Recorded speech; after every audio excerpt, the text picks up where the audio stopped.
Welcome to the Payments Trilogue, where three seasoned professionals discuss payments and more for Europe and beyond. Hello, my name is Michael Salmony, and I'd like to welcome you to another episode of the Trilogue, where my good friends Ralph and Gijs and I are going to discuss another topic around payments and regulation. The topic we'd like to discuss today is PSR and PSD3. The background for those of you who may be outside Europe is we had this PSD2, which basically kicked off open banking in a formal way that came out about 10 years ago. And it was felt it was time to update that. And Ralph can tell us a little bit about what the thinking was there. And also to have not just an update of the PSD2 into PSD3, but to also add a regulation, which comes into force immediately. So you don't have all these transposition woes. Actually, some people see that more as an RTS2, but enough of these acronyms. I think it's best to pass on to Ralph to explain what it's really about. Yeah, many acronyms, that's true. Well, yeah, you said it. PSD2 is almost 10 years old now. To be fair, it really only went live in, 2019, so 5 years ago with the RTS. It is actually also true that it was more these RTS, the regulatory technical standards, which became very controversial as opposed to PSD2, which was the underlying directive there. So the experience that we've had from a TPP or open banking perspective has been quite mixed. I think it depends a bit on the country, because for some countries I would argue we had a more open banking before, like Germany or Austria, Nordics, some countries. But in other countries where banking was completely closed before, like the UK or more southern European countries, there, of course, we had now an improvement. But nevertheless, there were a number of things which are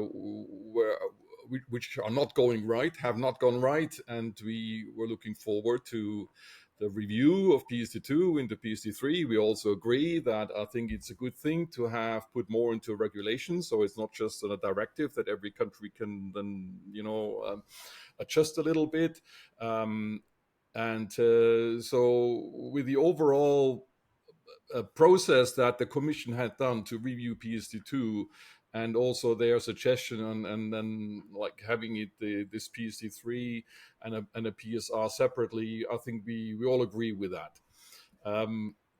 Now the two big, there are a long list of things that, of course, that we wanted to have improved, but let me just focus maybe on two. The top one from a PISP, payment initiation perspective, was that with the introduction of PSD2, essentially we lost the ability to establish the level of payment certainty on our own side. So there is obviously a difference between initiating a payment and executing a payment. And so you only want to initiate a payment if you are really sure that it'll get executed. Because if you initiate it, it is not getting executed afterwards, say on a batch process overnight, then you are in trouble as a PISP, because you've probably just told the merchant in real time that, initiation went well, but then if the money doesn't arrive, there is a big problem. So that is a surprising thing for many people. So maybe just to do a quick interjection, because many people do think an initiation is the same as a payment. But sometimes somebody can take money out of his ATM account and then there's not enough, and then the payment doesn't go through, and various other things can happen, right? Yeah, so it's a real problem that you described. Yeah, and there's even people doing this deliberately. So they go shopping from the ATM machine. So they shop online quickly, and then they pull the money out from the ATM so that the payment will fail, and they may get the goods, and the money will not obviously cannot leave their account anymore. And yeah, so we have that, but unfortunately, with the RTS, or actually the interpretation of the EBA about their own RTS here was that a PIS, or payment initiation service, does not need any account information. So it's only like you basically kick off an initiation without having any information about the account. So that was their interpretation of how it should work. I said, oh, well, it does not. We need to know first what is sort of on the account, what is the balance, how much margin is there between the requested amount and the actual balance. And there are many, many other parameters that you get to look at, because if the risk is too high that the initiation will not turn into an execution, you will not initiate. And in the law, unfortunately, it is saying that you're getting some information after the initiation, but we need it before the initiation. By the Anyway, way, so that all this goes away when we have instant, right? This is more yeah, historical. well, fair enough. So we hope that the instant payments will reduce that problem significantly. Well, we're looking forward to that.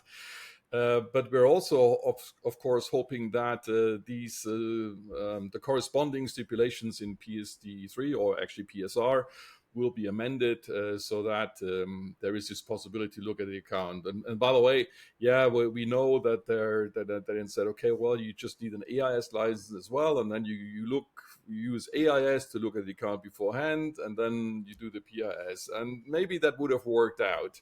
But then you need a second SCA for that. And of course, that's what you can't do. You can't have in one payment two SCAs there, one for AIS and one for PIS, which is why that solution didn't work. Anyway, but actually talking or coming to AIS, the biggest issue from an AIS perspective has been that problem that that you needed the customer to do the SCA in many cases, and with the 90 days exemption not always being applied, and well, we actually had a change of the RTS. The only one change of the RTS that has happened in the last 5 years was that this problem was addressed, but in our mind not. Well, really only by turning it from 90 days to 180 days, whilst there would have been better solutions, and that is what we are proposing here. So, if you are looking at AIS, it's more similar to like a direct debit, a mandate. So the customer is mandating that the AISP, the TPP there to act on their behalf, to look at the account on their behalf, and once you do that, then it's not the customer's credentials, and it's not the customer who should authenticate there and being woken up in the middle of the night when we update, whatever their account information. It is the TPPs, the AISPs identification, their EIDA certificate. That is what got to be controlled when then an AISP is accessing it. So this whole thing of having a customer doing an SCA and in the process of an AIS is when they are not actually part of the flow, which usually they are not, then that's just something that has to change. And so I mean, I have a longer list to go, but I just want to start with that some opportunity to react, because give Gijs a chance to comment on that. Yeah, it's quite a sad story, Ralph. Well, what can I say? Well, of course, we've had a long and thorny road behind us with a learning, a steep, eventually a steep learning curve, and there was all sorts of things wrong with PSD2, from our perspective, starting with the problem that banks were forced to give away stuff for free, which is not the right incentive to build good solutions. So that's one of the. It took too long. The law was unclear. We had to wait long for level 2 legislation, as Ralph said. We lost a lot of time in not very constructive debates, unfortunately. But that is behind us. One of the things we also learned is that it's better to cooperate than to fight each other. And if the law is not good enough, we can agree to build something on top of the law, which we've done in the SEPA payment account access scheme in a multi-stakeholder group, where both Ralph and I sit. We're hopefully piloting that as we speak. There's a pilot being organized to see if that could work. And we also have to see how PSR still will impact on the scheme, because that's built on the PSD2 functionality. So we have to reassess what will be mandatory under the PSR, and then on top of that we can still have let's say premium services, because the law will not provide for everything. So we lost a lot of time. That's well, that is what it is. Unfortunately, I think hopefully we do now know what it takes to reap, as we said, the full benefits of open banking on the continent. We have to also realize it is distinctly different than in the UK open banking, with a mandate from the Competition and Markets Authority, very prescriptive on how it should be done. In Europe, it's more technologically neutral. We have to have the API specifications from, let's say, the Berlin Group or STAT. It's much more complex, but I think hopefully we are finding out how to do it. Open banking is here to stay. Open banking has to be a success. Together with instant payments, I think it holds the promise of building also truly European, pan-European solutions, next to, for instance, the European Payments Initiative. But if we so PSR with the SPA scheme on top of it, that should hopefully do the trick to make Ralph happy, provide good solutions for the end users. And of course, we will always have discussions on remunerations. That's logical, but we should get our act together. We should get our act together now, because by the end of the day, it's only the non-European solutions that profit from us not providing good solutions.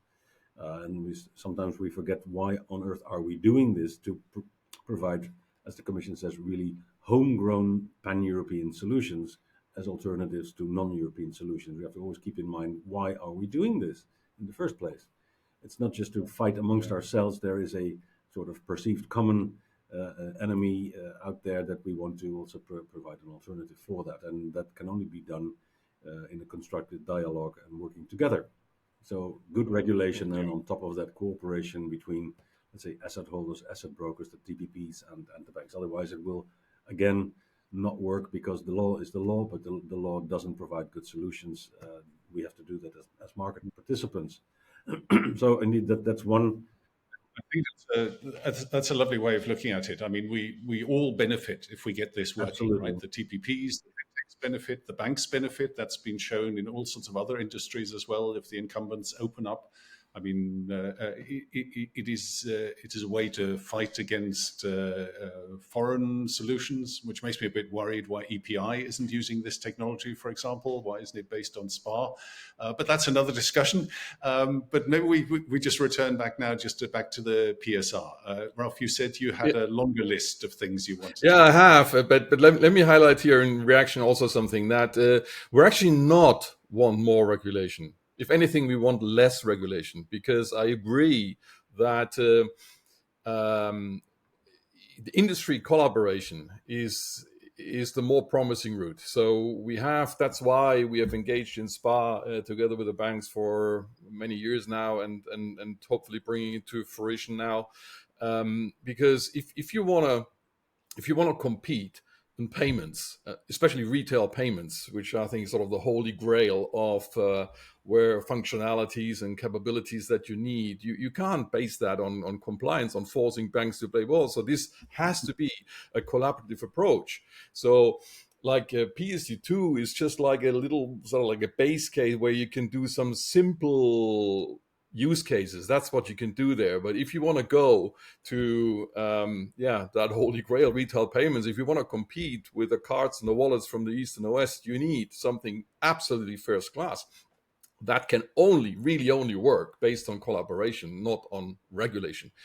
Nevertheless, of course, here we're talking about PSR. And so what we want is not a bigger PSR or a bigger PSD3. We want a smaller and better one. So we want to cut down, but we want to also correct the pieces which just did not work. So we have learned our lessons hard enough.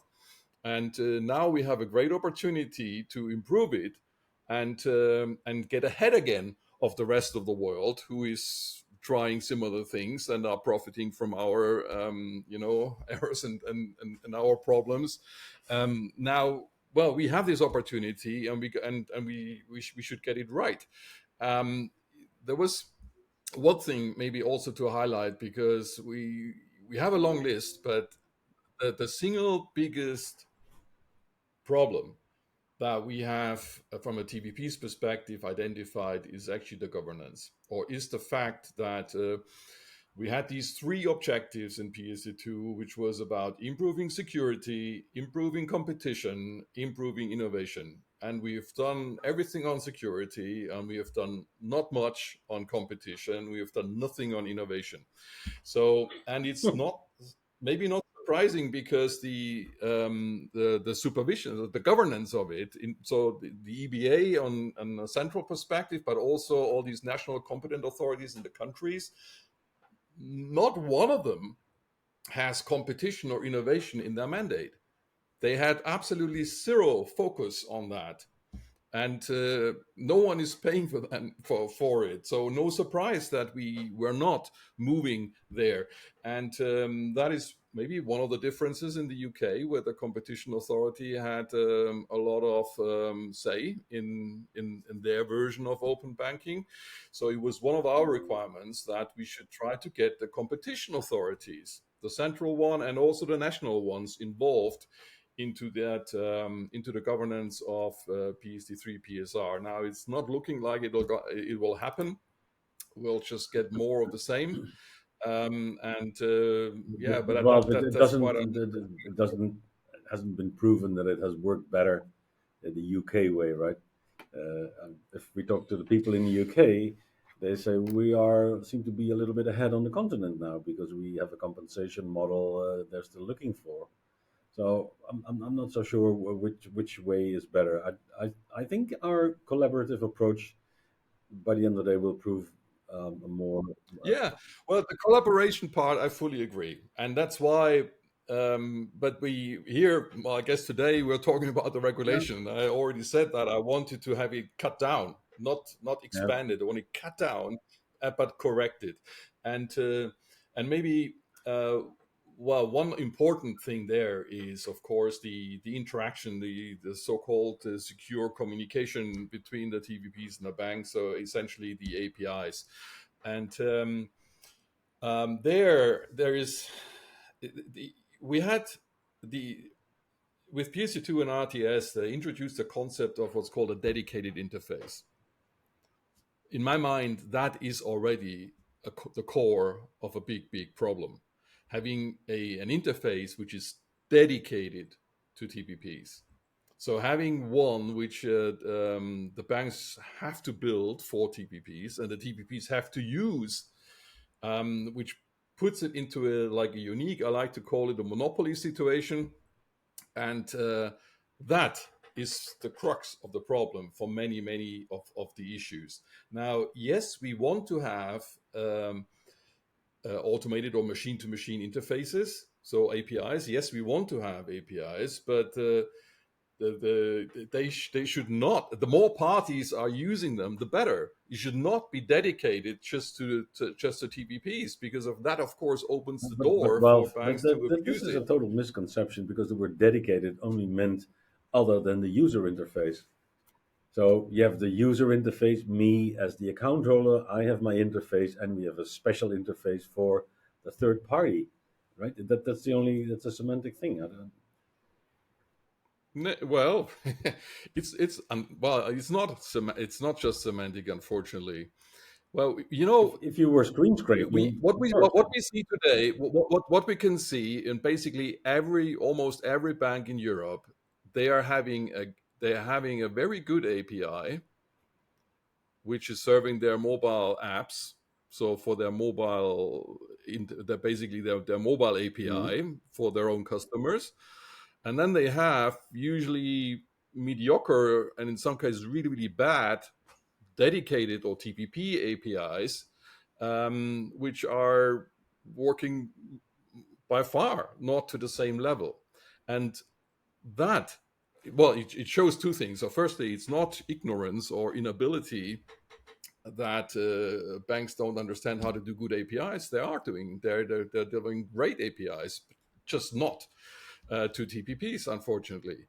So we need the concept of dedication is what the problem is. We had to get rid of any unique of any single choice, because any monopolistic situation is the opposite of quality, is the enemy of quality. What we need is to have a choice of interfaces to be used. And by the way, we also need a contingency in any case. So any single one interface, even if it's the best one, will fail one day, and we can't build our business on single points of failure. So we got to drop all these technical dependency in the regulation. The regulation got to say, hey, you gotta whatever, communicate securely, fine, fair enough, but stop telling us how and with what sort of interfaces and what sort of technology. And by the way, these technologies, of course, will also change. Yeah, but Ralph, More quickly than we I think your point thought. is abundantly clear by now. Sorry, Michael, Yeah. to. But what do you suppose? This is one of Ralph's big topics. Yeah. Ralph could continue for hours probably on this one. I know him, but as the AISP, they need to know what they have to do, what their compliance bottom line is. So you can't just say, "Oh, you got to provide secure access." Yeah, right. But how? What? Where? It has to work. You have to harmonize. You have to standardize. Otherwise, you will be the first one to complain that it's fragmented. And in Germany, they're doing it differently than in the Netherlands, and blah blah blah. So you can't solve that way by leaving it open. That's finding the right balance of telling what the result should be, uh, full stop, and with some indication on how to do that. Because otherwise, what should a bank do? Now you're not being entirely consistent, Ralph. Sorry, Gijs. You're normally saying the regulator should only say what to do and not how, and now you're arguing to the contrary. Not completely, but you have to have some indication on the how, because what if you don't do that, Ralph will complain that it's a fragmented landscape because every bank is programmed its own how, and that's not what you want. No, I don't. Hmm? I don't, and I know that you think we would, but we don't, because we have built different APIs, or we have dealt with different APIs, even to the same standard, because each implementation of the same standard is then a different thing again. So we can do hundreds of different APIs. What we cannot do is making them better from our perspective. No. So we can integrate more of them, but we can't make them better. So they have to come with sufficient functionality, and it's not just a technical question about availability, which is what the PSR is now focusing on, because it's the availability is one thing, but the biggest problem of all is the lack of functionality inside the APIs, and bringing that to a level. And I'm not talking to bring it to the SPA level. So we appreciate that we are really only talking there on sort of basic functionalities. But we got to get that basic functionality right. And then we can build on top of that. We can have schemes, we can have additional functionality, premium functionality, and yes, we'll pay for it, and all of that in order to create something that is really very competitive. But The problem here is, those basic, Michael, Ralph is really an API expert because he works in that field and he knows what is going on with banks and APIs in Europe. I am not a technician. I know shit about APIs from a technical perspective, and the last thing I have is an overview of the performance of APIs across Europe. So I am a bit at a loss here because I cannot have any sensible agreement or disagreement with Ralph here because I just don't know. Okay. Well, the solution to this is choice. The banks were given the choice of what sort of interfaces they want to provide. Now, the vast majority went down the route of creating new interfaces, addition to that what they have for their customers. Even if they were API based, like for mobile apps, they built another API, and well, you speculate why they did that. There was no obligation, but they were given the choice, and most of them did it. Now, I would assume because these APIs. money sponsor, but I mean, there is of course the possibility that some did it because Well, they have more maybe control. this is not a They sensible discussion because I'm not in a position to discuss this with you. So Yeah, okay. I can just But well leave this dialogue. This is not let's a leave it at the dialogue. Come choice on. level. No, fair enough. I will not go into the into the technology, but banks were given the choice of doing this or that, and if that would have been reciprocated, that TPPs will then have the choice on which interface they want to use, then that I think would have solved 95% of the problems. Maybe, I don't know. But can we? It's a choice on both sides that counts. But Paul Gijs is now struggling with his. Yeah, I'm looking at the time. Let's move on from APIs. Yeah, don't worry. Would you say that the PSR is bringing us forward, both of you? Is it helping, or is it still not enough because we're missing this governance piece? It for will never example? be enough for one side. But I think we've said enough about the interfaces now. There's a lot more in there. One of the goodies, I think, for the PSPs is the change in the settlement finality directive that is coming to allow direct access to clearing and settlement of PSPs if they want so. Some of them may wish to do that, others will keep doing that indirectly through banks, but at least that functionality is there now. If I may bring something to the table, Ralph, you worry about APIs, we worry about fraud and liability, and discussions ongoing on the concept of what is authorization. Is that an objective thing? You have performed strong customer authentication, i.e., you are liable for the transaction as a payer, or is also the intent, and that is resulting from these discussions on fraud and reimbursement by banks if somebody has been scammed out of their money through social engineering. I did it. That's not the point, but I didn't want to do it. So can I please get my money back? Well, today you can't. At least not. You have no legal right. There could be voluntary reimbursement schemes. We have that for very specific cases. But one of the dangerous things going on is that the fundamental definition of what is authorization may go into the wrong direction, thereby, let's say, making all payments uncertain, because you never know and at least the bank doesn't know what the payer wanted to do. They can only say, oh, he logged in, used his SCA, did the payment, full stop. And then the terms and conditions, you're liable for that transaction, because we never know as payers bank what the intent of the payer was. So that should be objective and not subjective. That is really would have very, very far-reaching consequences also for the PISPs, because if that uncertainty of intent would be introduced, also the complaint of Ralphie, I don't have the certainty it's going to be executed, then the uncertainty would extend until after the execution, that you would have to reimburse the customer when Ralph has paid the merchant. But sorry, but your customer didn't want to make the payment. I mean, that's a horror. I have no idea how you would ever get to grips with the intent of the customer, right? I mean, that's a very abstract concept that may change the day after. So that seems a very dark alley that things are going down. Unfortunately, this line of thinking seems to have some traction in the co-legislative process, which is extremely worrying. So we shouldn't absolutely not go there. That would be devastating potentially to the whole ecosystem. If you would get rid of payment certainty because of the intent of the payer, this is for us that's unthinkable, and it would be detrimental to everybody, I would say, and would only lead to more fraud probably. So that's one thing that's worrying us. But to your question, and of course verification of PE will also be mandatory for not only for instant payments but also for the regular SCT, which is good.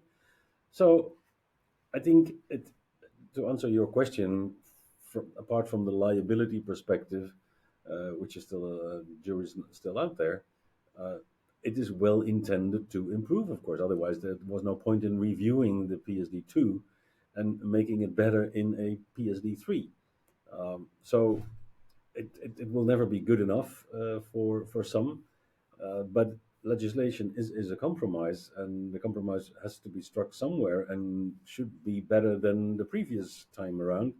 And PSR will be reviewed in 4 or 5 years' time, and then we will also have the new change management cycle that we will know by then that PSR also did not do enough for competition, innovation, etc., and that some things need to be altered in PSR too. Yeah. So I'm sensing that Gijs, you're more happy than Ralph is with the PSR, but there's still a few not necessarily, things. But I still think the real progress is not in the regulation itself. I fully agree with Ralph. It should be smaller, it should be more robust. But then on top of that, we need to have industry cooperation to make it really work in a more flexible way. With business models and so on. And that's what we see, hopefully, on the open finance framework, the structure we have developed there. I think that is more the right. We have basic legislation, and then data sharing arrangements need to take the shape in sharing data sharing arrangements on top of the law between market participants. That's the only way to get better results and have it more adaptable to market needs quicker than you can do through legislation.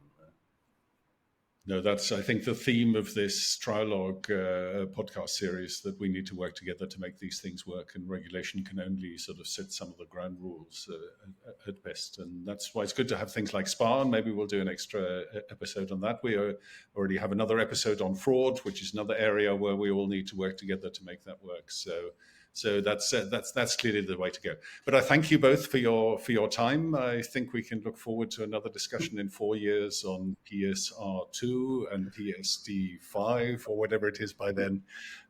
This is a never-ending cycle as we've seen.